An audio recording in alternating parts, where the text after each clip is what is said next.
Adventist Broadcasting Network, ABN.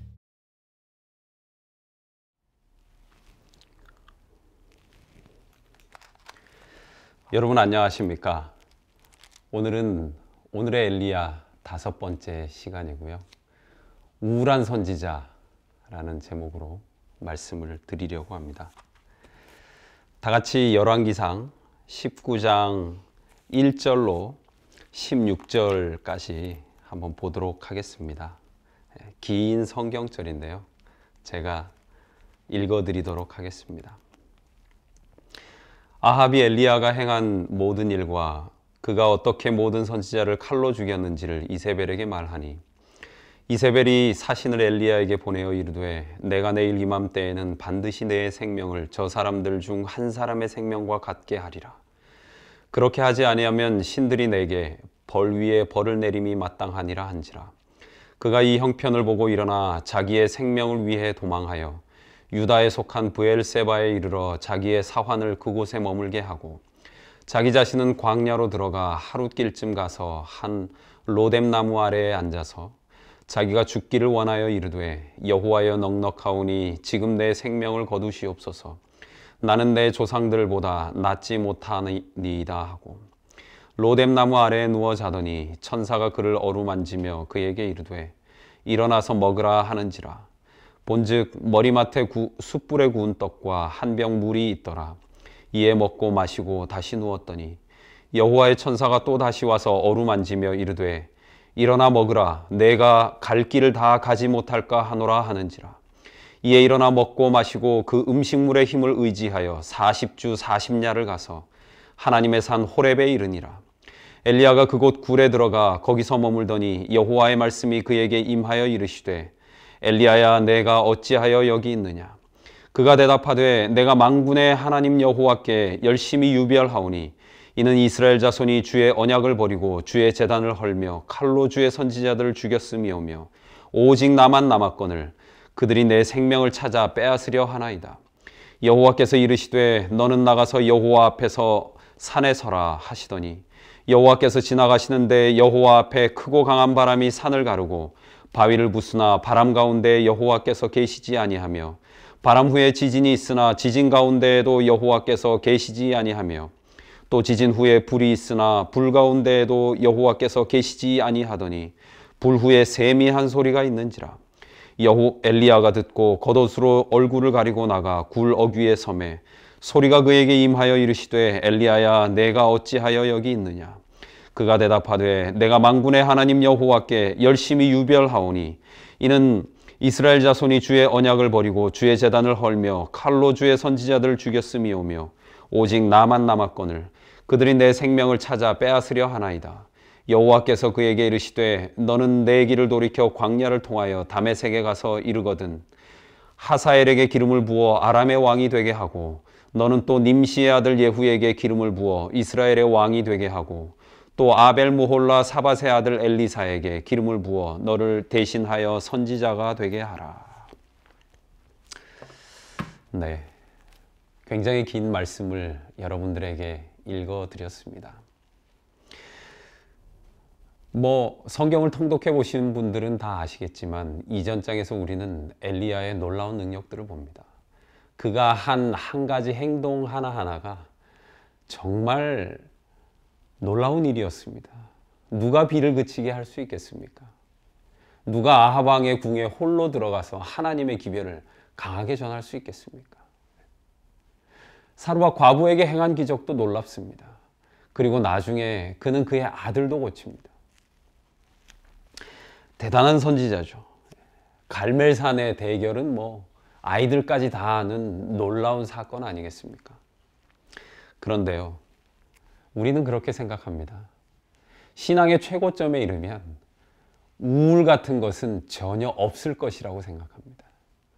그런데요, 오늘 저는 본문에서요, 신앙의 최고 경점에 올랐던, 정말 신앙인으로서 할 수 있었던, 보여줄 수 있는 모든 퍼포먼스를 다 보여주고 수많은 기적, 위대한 기적을 일으켰던 엘리야 선지자의 그 스포트라이트 이후 그 후에 엘리야의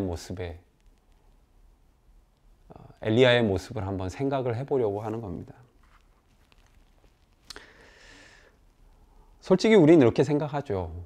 훌륭한 선지자가 어떻게 우울할 수 있을까? 근데 말씀을 보면 그렇지 않습니다.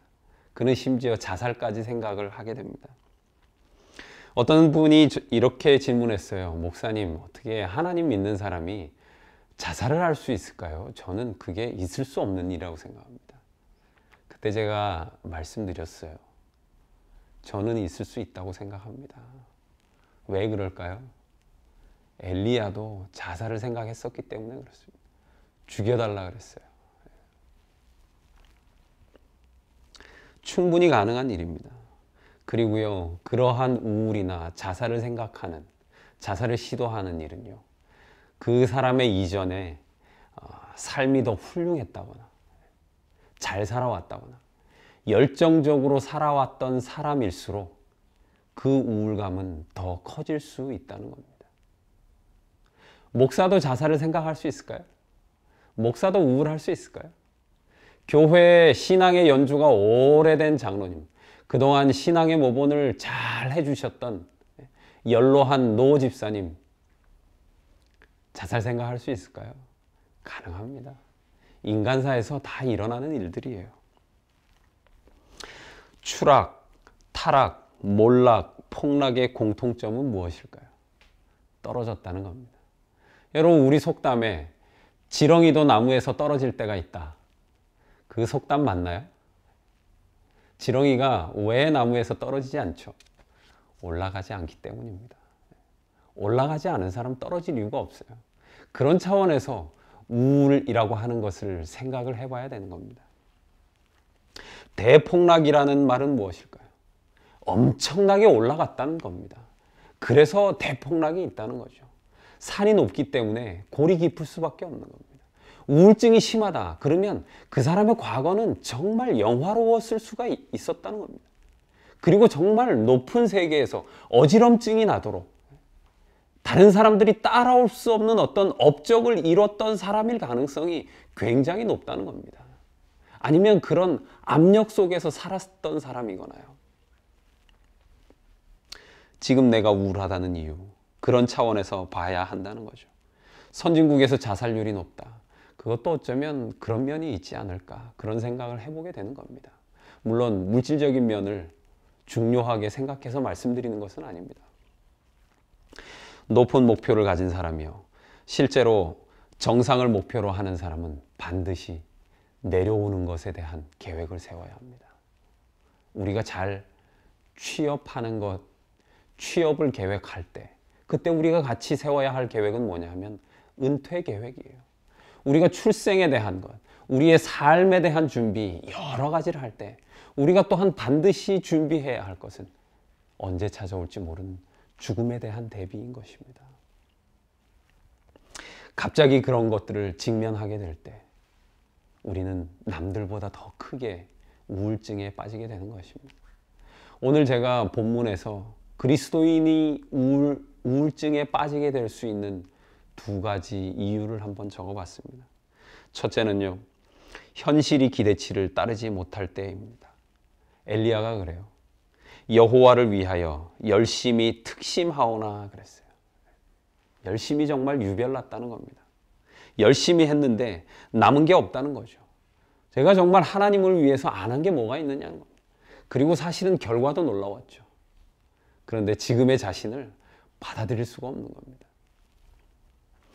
헌신이 깊을수록, 업적이 많을수록 그 사람의 우울은 정말 커질 수밖에 없다는 것을 다시 보여주는 부분입니다. 신앙인의 우울은요, 타오르는 열정에 대한 반작용이기 쉽습니다. 제가 이런 말씀을 드리는 게 어떨지 모르겠습니다만, 어떤 의사들의 이야기에 의하면 자폐 아들은 암에 걸리지 않는다고 합니다. 그 이유는 삶의 만족을 하기 때문이라고 하는데요. 제가 그 이야기를 듣고 참 많은 생각을 하게 됐어요. 물론 자폐아를 가진 부모님들에게는 정말 죄송한 말씀입니다만, 우리가 왜 정신적인 결과로 암에 걸릴 수밖에 없는가라고 하는 부분을 저는 한번 생각을 해봤던 겁니다. 성취를 계획하기에 앞서서요. 만족하고 감사하는 방법부터, 감사하는 계획부터 세워야 한다는 거죠. 빌립보 4장 13절에 보면요. 우리가 참 좋아하는 말씀이 있어요. 내게 능력 주시는 자 안에서 내가 모든 것을 할 수 있는.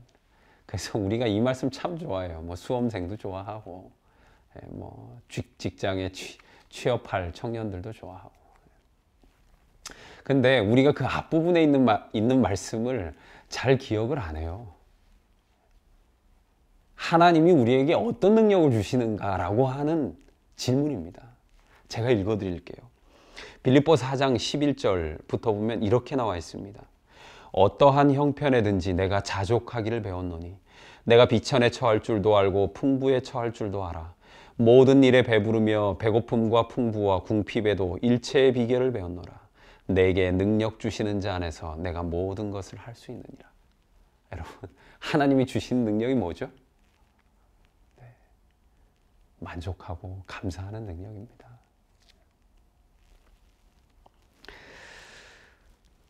그래서 바울이 디모데에게요, 지족하는 마음이 있으면 경건이 큰 이익이 된다 그랬습니다. 사실 우리가 그 엘리야가 막 불평할 때 참 제가 엘리야에게 한번 해주고 싶은 이야기가 있었어요. 물론 그것은 이제 제 자신에게 먼저 적용을 해야 될 이야기입니다. 엘리야, 당신이 어디에서 왔습니까? 길르앗의 이름 없는 무명의 선지자 아니었습니까?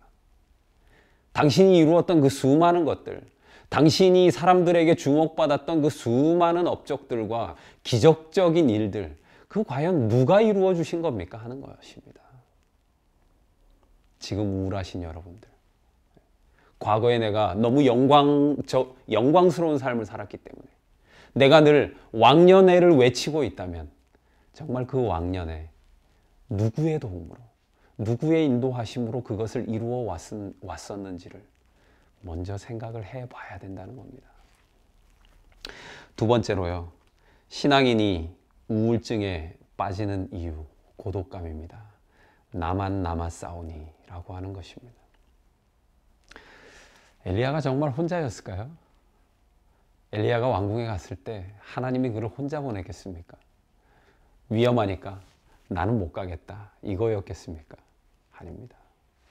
그러면 그리 시냇가에서 엘리야는 정말 혼자였느냐라고 하는 것입니다. 갈멜산에서는 어땠습니까? 사르밧 과부의 집에서는 또 어땠습니까? 갈멜산에서 우리가 자주 이야기합니다. 850대 1의 싸움이었다고요. 근데 850대 1은 가만히 생각해 보면 엘리야가 사람 엘리야, 인간 엘리야로 850대 1로 싸울 수 있습니까? 아니에요. 850대 1의 그 1은 하나님입니다. 엘리야는 거기 없어요. 하나님을 믿는 믿음이 아니었으면 엘리야는 거기 설 수조차 없는 사람입니다. 그것은 그의 믿음의 능력이었지, 하나님을 의존하는 믿음 때문에 그가 거기에 설 수 있었던 것이지, 그가 대단한 능력이 있었거나 엄청난 자격이 있었기 때문에 그 자신의 힘으로만 갈멜산에 오른 게 아니에요. 우리가 과거에 이뤘던 것도 마찬가지입니다. 신앙적인 업적도 똑같아요, 여러분. 그렇기 때문에 내가 이뤘던 어떤 헌신, 그거 사람들이 몰라준다고 해서요, 슬퍼할 이유도 없고 고독해야 할 이유도 없습니다, 여러분.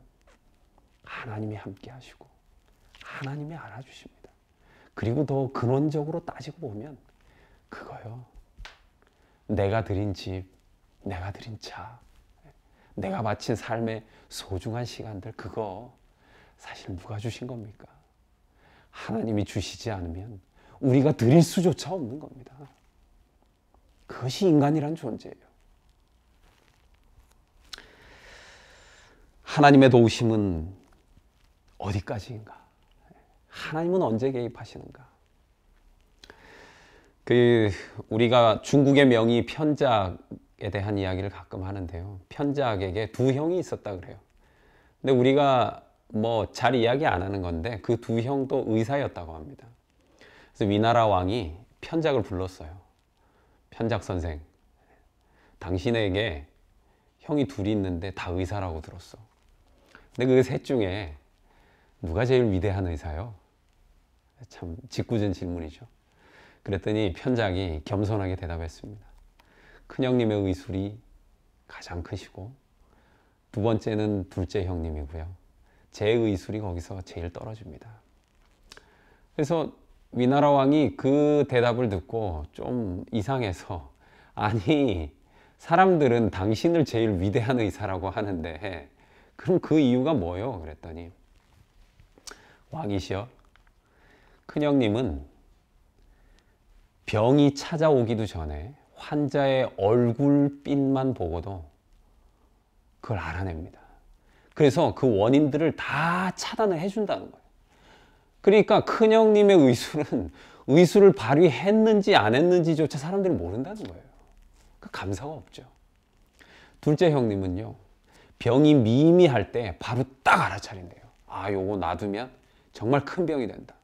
그래서 그걸 찾아내가지고 원인을 제거해 준다는 거예요. 사람들이 뭐라고 생각하겠어요? 네, 저 의사는 조그만 병 고치는 의사다. 이렇게 생각을 하겠죠. 왕이시여, 저는 사람들의 병세가 위중해지고 고통이 심해져야 비로소 그 병의 원인도 알 수 있고 또 그 병의 치료법도 발견해내는 의사입니다. 그렇기 때문에 많은 사람들이 저를 명의라고 부릅니다. 이게 갈관자라고 하는 책에 나오는 이야기입니다. 여러분은 어떻게 생각하세요? 세 의사 중에 누가 제일 위대한 의사입니까? 그럼 여러분, 하나님은 어떤 경우에 우리에게 참으로 위대하신 하나님이 되는 걸까요? 우리는요, 가끔 간증할 때 그 자신의 삶에 정말 크게 개입하신 하나님을 간증하는 그 간증 참 잘 들어요. 저도 그런 간증을 참 좋아하는 편입니다. 그리고 어떨 때는 또 되게 부러워하기도 해요. 아, 나도 저렇게 기적적인 체험을 해봤으면 하고 부러워하기도 합니다. 그런데 언젠가 한번 그런 생각을 해봤어요. 야, 이게 만약에 그런 체험을 하게 해달라고 기도를 한다면 나는 어떻게 되는 건가? 그런 위기를 달라고 기도하는 셈이 아니겠습니까? 굉장히 위험한 기도인 거죠. 우리가 그런 부분을 생각을 못하는 겁니다.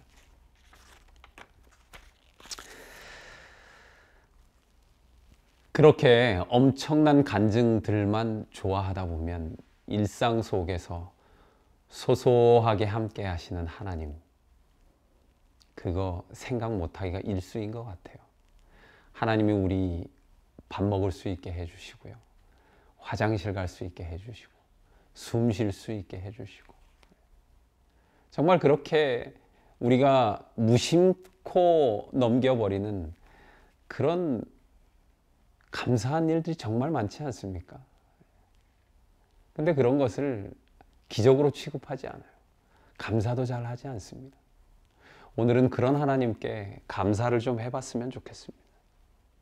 크게 개입하는 하나님, 누구나 다 알지만 세미한 음성 속에 계시는 하나님, 잘 들으려고도 하지 않고 쉽게 지나치는 겁니다. 큰일이 생기는 것을 미리 막아주신 하나님, 감사해야 됩니다. 우리가 감사하지 않아요. 전도서 3장 1절로 8절에 있는 말씀을 제가 좀 읽어드리겠습니다. 말씀을 좀 정리하면서요.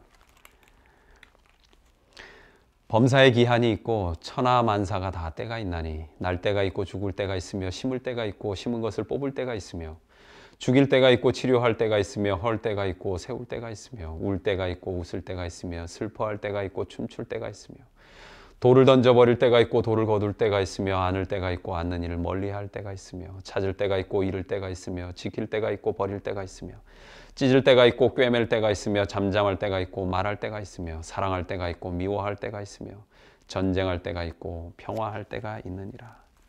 저는 그 전에 이 말씀 읽으면서 사람들 인간에게는 그냥 이런 때들이 있겠구나 그렇게 생각을 했어요. 근데 어느 날 제가 이 말씀하고 같이 이걸 읽게 됐습니다. 히브리 4장 16절에요. 때를 따라 돕는 은혜. 이 말씀하고 같이 읽게 됐어요. 여러분 이렇게 읽으니까 이 말씀이 완전히 다르죠. 날 때에 하나님의 은혜가 있었어요. 죽을 때 하나님의 은혜가 있습니다. 심을 때에도 하나님의 은혜가 있고 심은 것을 뽑을 때 하나님의 은혜가 있고 죽일 때, 치료할 때, 헐 때, 세울 때, 울 때, 웃을 때, 슬퍼할 때, 춤출 때, 돌을 던져버릴 때, 돌을 거둘 때, 안을 때, 안는 일 멀리할 때, 찾을 때, 잃을 때, 지킬 때, 버릴 때, 찢을 때, 꿰맬 때, 잠잠할 때, 말할 때, 사랑할 때, 미워할 때, 전쟁할 때, 평화할 때 다 무엇이 있어요? 그 안에요. 하나님의 은혜가 있어요. 여러분 기억해 주십시오. 나는 혼자가 아닙니다. 나는 무미건조한 인생을 내 혼자 살아가는 게 아니에요. 거기에는요, 내가 견디기 쉽지 않을 때라도, 그리고 내가 너무 기뻐 춤출 때라도 하나님의 은혜가 늘 함께 하신다는 사실입니다. 그래서요, 화이트 부인이 자신의 자서전에 이렇게 기록했어요. 우리는 주님께서 우리를 인도해 오신 것과 우리의 과거 역사를 통하여 주신 그분의 가르침을 잊어버리는 것 외에는 미래에 대하여 두려워할 것이 전혀 없다. 다시 한 번 더 읽어드릴게요. 우리는 주님께서 우리를 인도해 오신 것과 우리의 과거 역사를 통하여 주신 그분의 가르침을 잊어버리는 것 외에는 미래에 대하여 두려워할 것이 전혀 없다. 이 말씀으로 힘을 얻으시고 오늘 하루를 살아가시게 되시기를 간절히 바라면서 말씀을 줄이겠습니다.